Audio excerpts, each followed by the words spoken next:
challenges of this week is that with the rise in COVID cases, the government's now announced that we're going to have to limit our numbers more as we move into the next few weeks. Now, of course, this left us scrambling, trying to figure out whether we would be able to have Rosh Hashanah services in shul or not. And for the moment, it looks like we will. We're going to do so as safely and carefully as possible. But the question, of course, still hangs over our head as to what Rosh Hashanah will be like if we do end up having to be on our own. And actually, I think there is a secret to this within the very, very beginning of this week's parasha, or the first of our two parashiyot.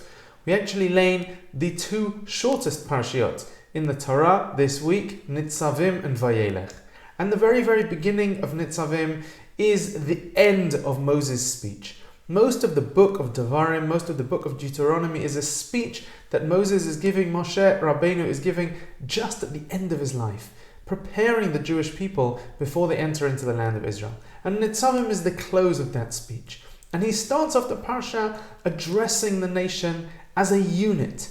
Atem Nitzavim Hayom, he says, you are standing here today, Kulchem, Roshechem, Shiftechem, everyone from the leaders to the smallest people, whoever you are within the Jewish people, you are standing here, Kulchem.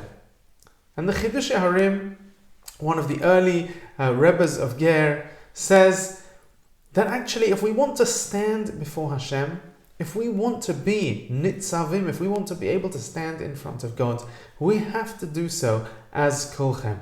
We only stand before God in the true sense when we stand there as a unit, when we stand there as one and join together as part of a community. In fact, the next verse continues with the words, Lo itchem levadchem, not with you alone do I make this covenant. And of course, Moshe was referring not just to the generation of the time, but to all future generations. But one can also understand that to mean, once again, Lo itchem levadchem. This is not for us to do on our own. This is not for us to be alone. And yet we may be alone.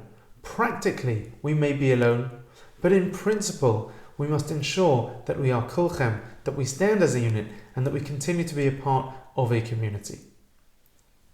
At the chat and share this week, we were privileged to hear from many volunteers from across our community who do all sorts of wonderful work, and it was so inspiring to be able to hear some of the things that they do, and really shows us the number of different avenues, the number of different ways that we can connect to people, can be a part of a community, can actually make ourselves a part of that greater unit without necessarily having to leave our homes or without necessarily having to come into shul at any point.